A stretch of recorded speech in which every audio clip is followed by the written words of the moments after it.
Forget the swords and the channeling. Rand al'Thor's greatest struggle isn't with the Dark One, but with his own mind. His journey isn't just a physical quest, it's a terrifying descent into psychological torment. Prepare to see the Dragon Reborn in a way you never have before as we uncover the true mental price of saving the world. Because here's the truth, anyone can fight with the blade. Anyone can learn to wield the one power. But how many can face the crushing weight of destiny, the knowledge that failure means the end of everything, and the equally terrifying knowledge that success might cost you your very soul? Rand al'Thor is not just a hero in the Wheel of Time. He's a case study in the destruction of self, in how trauma, paranoia, and unbearable pressure can transform even the kindest farm boy into someone the people around him no longer recognize. And that's what makes him compelling. When we first meet Rand, he's simple, honest. A shepherd boy in the Two Rivers, more concerned with his friends, his father, and the next village festival than the fate of nations. He's the picture of innocence in a world already filled with shadows. But the wheel doesn't spin stories of comfort. Rand is chosen, not because he asked for it, not because he wanted it, but because he must be the Dragon Reborn, the one soul fated to stand against the Dark One. That's a destiny no sane man would ever want, and almost immediately you see the cracks begin to form. At first it's small, confusion, denial, a desperate clinging to normalcy.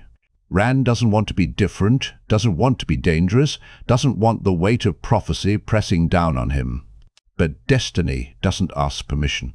And every time Rand reaches for the one power, he touches madness itself. Because in this world, saidin, the male half of the power, is tainted. To wield it is to open yourself to corruption, to risk losing your mind piece by piece.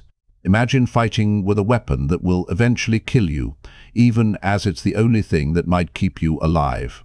Imagine knowing every moment of strength you gain pushes you closer to insanity. That's the psychological prison Rand can never escape. But what makes his story so devastating isn't just the taint, it's the loneliness. Think about it. Who can truly understand him? His friends love him, but they fear him. The Aes Sedai want to use him, manipulate him, even cage him. Every ruler, every army sees him not as a person, but as a symbol, the Dragon Reborn, a weapon to be wielded. And so Rand begins to isolate himself. He closes his heart, pushes people away, convinced that his destiny requires him to stand alone. He builds walls not just against enemies, but against those who care for him most. This isn't just strategy, it's survival. In his mind, attachment is weakness. Love is a liability. Compassion is a crack in his armor that the Dark One will exploit. But every wall he builds makes him less human. Every sacrifice he makes eats away at the farm boy from the Two Rivers, leaving behind someone harder, colder, more terrifying. And yet, this is what makes Rand one of the most fascinating protagonists in fantasy. Because we're forced to ask, what is the cost of being a savior? He doesn't just fight Forsaken. He doesn't just rally nations. He fights himself. Every single day, he wakes up haunted by voices, not only his own thoughts, but echoes of Lu's Therin Telamon, the last dragon. It's as if history itself is inside his skull, screaming, accusing, begging him to make different choices. Is he reincarnated? Is he mad? Or is he both? That's the knife's edge Rand walks. And for readers, it's chilling, because the line between destiny and delusion gets thinner with every chapter. The more Rand embraces his role, the more he loses himself. We watch him make decisions that seem ruthless, even monstrous. He uses fear as a weapon. He threatens those who oppose him. His anger becomes volcanic, his paranoia suffocating. And yet, deep down, he's still the boy from the Two Rivers. Still the son of Tum al'Thor. Still the young man who just wanted to protect his friends. That tension is heartbreaking. Because the farther he goes, the more it feels like that boy is slipping away forever. There are moments where you ask yourself, is Rand still a hero, or has he become something else entirely? And here's where Robert Jordan's genius truly shines. Most epic fantasies tell stories of external battles, the good guys versus the bad guys, the hero against the villain. But the Wheel of Time dares to ask, what if the greatest battle happens inside the hero himself? Rand doesn't just represent strength, he represents fragility. He represents the truth that saving the world might break you long before the last battle arrives. This is not a power fantasy. This is a tragedy in slow motion. And yet, there's hope. Because even in his darkest moments, even when Rand is consumed by anger, paranoia, and despair, there are glimmers of light. Small reminders that humanity cannot be erased so easily. Acts of kindness that slip through the cracks in his armor. Memories of Tam's wisdom, of Egwene's friendship, of the people he's fighting for. Rand's struggle isn't about choosing between light and dark. It's about holding on to himself while standing at the edge of the abyss. By the time we approach the climax of his journey, Rand is no longer just the Dragon Reborn. He's a living symbol of what it costs to carry the world on your shoulders. His story is both inspirational and terrifying, because we can't help but ask ourselves, if we were in his place, would we endure? Or would we shatter? That's the brilliance of Rand al'Thor. He's not just a hero. He's a mirror. He forces us to confront our own fears, our own fragility, our own battles with identity and purpose. So the next time you think of the Wheel of Time, don't just remember the grand battles, the forsaken duels, or the march toward Tarmongaidon. Remember the farm boy who became the dragon. Remember the way his smile disappeared, the way his hands shook, the way he fought not only armies, but his own unraveling mind. Because Rand al'Thor's greatest enemy was never the Dark One, it was himself. And that's why his story matters. The Dragon Reborn. It's a title wrapped in fire and shadow, glory and doom. To the people of Randland, the dragon is not just a savior, it's a curse reborn. He is the man who will stand against the Dark One at the last battle, yes, but he is also destined to bring terror, destruction, and death. The prophecies do not paint a picture of a triumphant hero. They paint a portrait of someone crushed beneath a fate no sane person would accept. And for Rand al'Thor, the moment the words of prophecy begin to point in his direction, his world collapses. The early prophecies, a crown of thorns, born of a maiden, raised by the old blood. He shall be marked, and he shall break and remake and be the breaker of worlds. Even before Rand realizes the truth, prophecy isolates him. The Kara-Athan cycle, the collected prophecies of the dragon, acts like a script he cannot escape. No matter where he turns, there is a line written centuries before that seems to dictate his path. Instead of a roadmap of hope, it becomes a cage. Think about the very first revelations. He was not just any boy from the Two Rivers. His birth was written in the stars. His mother was a maiden of the spear, his father not the man he called Dad, but Janduin of the Aiel. The story of his origin tears away his identity, separating him from his people, his heritage, even from Tam, the man who raised him with love. From the start, prophecy doesn't give Rand purpose. It steals it. It steals it. It tells him, you are not who you thought you were. You are something more, and you will never belong again. Madness. A ticking time bomb. If prophecy isolates Rand, the taint on saidin destroys him from within. In the eye of the world, when Rand first channels unconsciously, it is a moment of salvation. He saves his friends from certain death. But woven into that victory is a curse. Men who touch the one power go mad. Not maybe, not possibly, inevitably. Every moment of strength becomes a reminder that he is walking toward insanity. He knows what it looks like. He's heard the stories of men who channeled, tearing down cities in madness, killing their families, leaving scars on the world. He knows that every time he reaches for the power, he risks becoming the very monster people already fear. Imagine carrying that. Imagine knowing that your greatest weapon is also your slowest poison. Imagine feeling Luz Therin's voice whispering in your head, blurring the line between past and present, sanity and delusion. Rand lives every day with a time bomb in his skull, and the more the world demands he use the power, the closer the explosion comes. the crushing burden of saving the world. What makes Rand's story so devastating isn't just prophecy, isn't just madness, it's the unbearable weight of expectation. In the beginning, he's just a boy who wants a quiet life. He wants to marry Egwene, to help his father on the farm, to live in peace. But almost overnight, that possibility dies. Moraine's words in Emon's Field change everything. The wheel weaves as the wheel wheels. That line becomes Rand's prison sentence. He doesn't get to choose. The pattern has chosen for him. By the time he accepts, he is the Dragon Reborn. The entire world has already placed their bets on him. Nations expect him to lead them. Armies expect him to save them. The Aes Sedai expect him to obey them. And yet, at the heart of it all, Rand is still 19. A boy from a farming village, suddenly forced to carry the knowledge that if he fails, the Dark One wins. This is the essence of his torment. He cannot refuse. He cannot walk away. If he puts down the sword, the world burns. If he fails to unite the nations, the last battle is already lost. Robert Jordan makes this weight clear again and again. Every death, every betrayal, every failure piles onto Rand's shoulders. The women he cannot save, the friends he pushes away, the kingdoms that resist him. By the middle of the series, he isn't just hard, he's brittle, cracking under the strain of being more symbol than man. Isolation as a defense mechanism, prophecy, madness, and burden create the perfect storm. And Rand's solution? Walls. He convinces himself that love is weakness, that compassion will only destroy him. If everyone he cares for is a target, then the only way to protect them is to cut them off. This self-imposed isolation is what leads so many to see him as cold, ruthless, even terrifying. But that's the tragedy. Rand isn't heartless. He's bleeding inside. Every wall he builds is a desperate attempt not to crumble under the eyes of the world.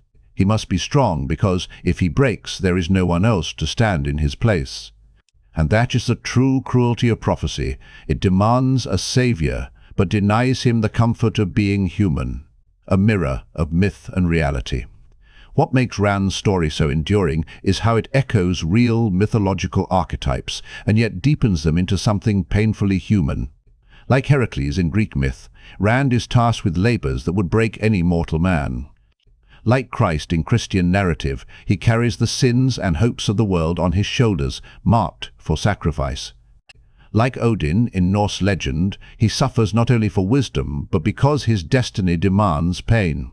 But unlike those distant, mythic figures, Rand is written with vulnerability. We see his doubts, his fear, his anger.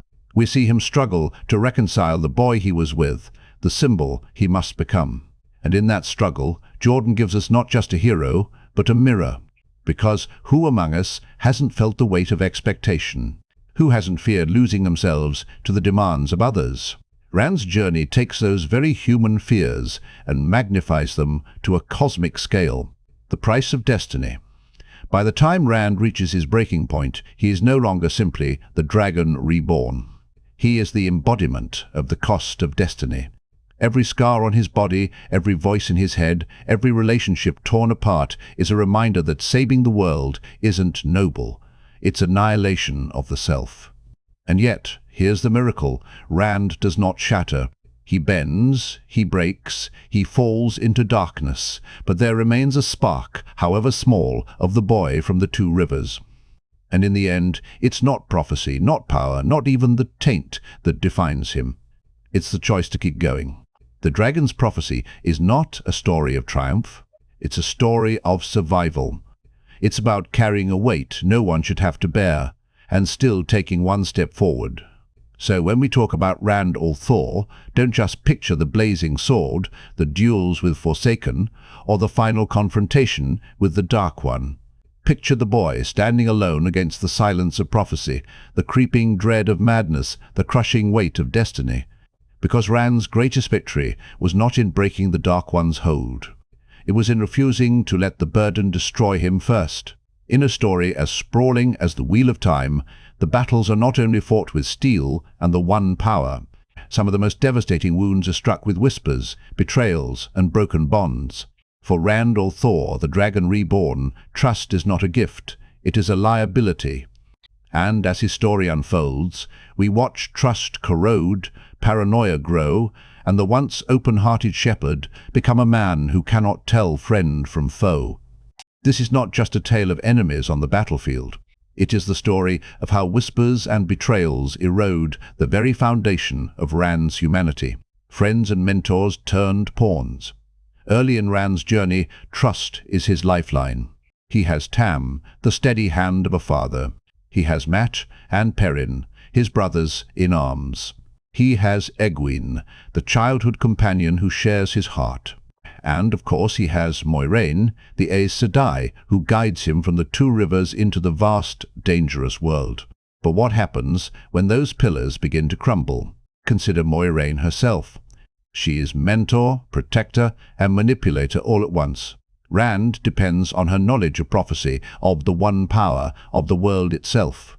But at the same time, he knows she has her own agenda, her own loyalties to the White Tower.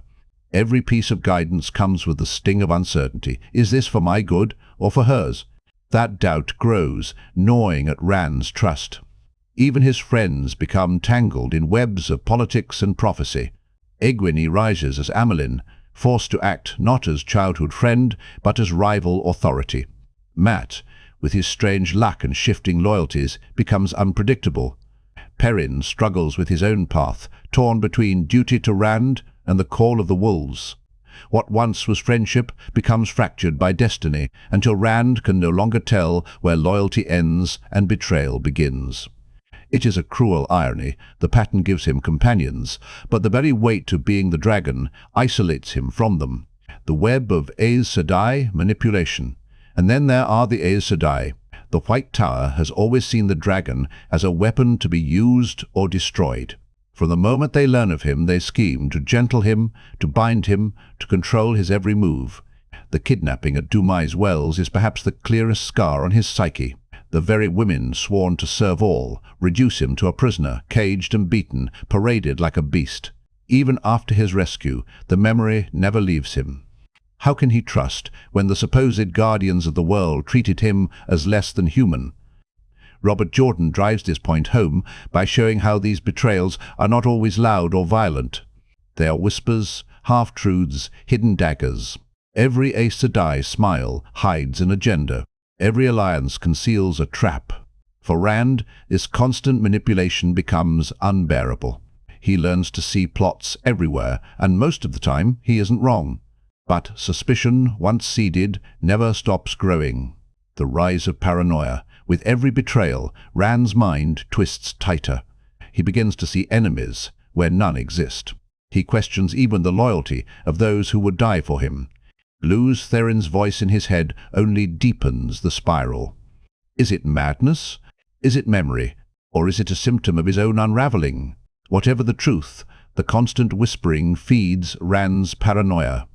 He starts to act as though betrayal is not a possibility, but a certainty. There's a chilling moment in Lord of Chaos where Rand considers killing those closest to him, not because they've betrayed him yet, but because he believes they inevitably will. This is the psychological price of living in a world where every ally might be a pawn of the shadow. Even his romances become poisoned. With Elaine, Avienda, and Min, his love is real, but twisted by suspicion. He fears their deaths more than he values their lives, and so he distances himself, convinced that intimacy will only give the shadow another weapon against him. The farm boy who once laughed with friends at Beltane bonfires has become a man surrounded by shadows, even in daylight. Impossible decisions, global consequences. The worst part? Rand's paranoia is not unjustified. He lives in a world where betrayal isn't just personal, it has global consequences. Every decision he makes can topple nations, kill thousands, or hand the Dark One an advantage. Take the decision to break the seals. On one hand, keeping them intact risks the Dark One's corruption leaking into the world. On the other, breaking them risks setting him free entirely. This is not a choice between good and evil. It's a choice between catastrophe and apocalypse. And Rand must make it alone, or consider his dealings with rulers. If he shows weakness, they betray him. If he shows strength, they fear him. Every alliance is temporary, every victory fragile. Trust becomes impossible because the stakes are too high. Robert Jordan repeatedly places Rand in these no-win scenarios, and each one erodes his humanity further. How can he remain the boy from the Two Rivers when every decision he makes leaves corpses in its wake? The shadow within. What makes Rand's story so haunting is that his paranoia is both flaw and survival instinct. Yes, it isolates him. Yes, it drives him toward tyranny. But it also keeps him alive. The shadow is insidious, infiltrating every level of society, turning friends into assassins, mentors into manipulators. Even the Forsaken delight, not in open battle but in sowing doubt, whispering lies, twisting trust into fear. By the time Rand faces the last battle, he is not just fighting the Dark One. He is fighting the erosion of his own soul, the hollowing out caused by whispers and betrayals. A hero crushed by trust's collapse, and yet this is precisely why Rand al'Thor is one of the most compelling heroes in modern fantasy. He is not a shining knight whose trust is always rewarded. He is a man who learns, painfully, that trust is dangerous, that betrayal is inevitable, and that the only way forward is to harden himself to stone. But in that hardening lies tragedy. For every betrayal he anticipates, he loses a piece of his own humanity. For every friend he suspects, he distances himself from the very people who could save him. The erosion of trust is not just a theme in his story. It is the crucible that forges the Dragon Reborn. So when we think of Rand's journey, let's not only remember the duels with Forsaken or the fiery battles that lit up the skies. Let us remember the quieter, sharper wounds, the betrayals that cut deeper than any sword, the whispers that hollowed him out, the paranoia that turned friend into foe. Because, in the end, the last battle was not just fought on the fields of Shaiol Ghul. It was fought in Rand's heart against the poison of mistrust. And his greatest victory was not in defeating the Dark One. It was in finding, at the very end, the strength to trust again.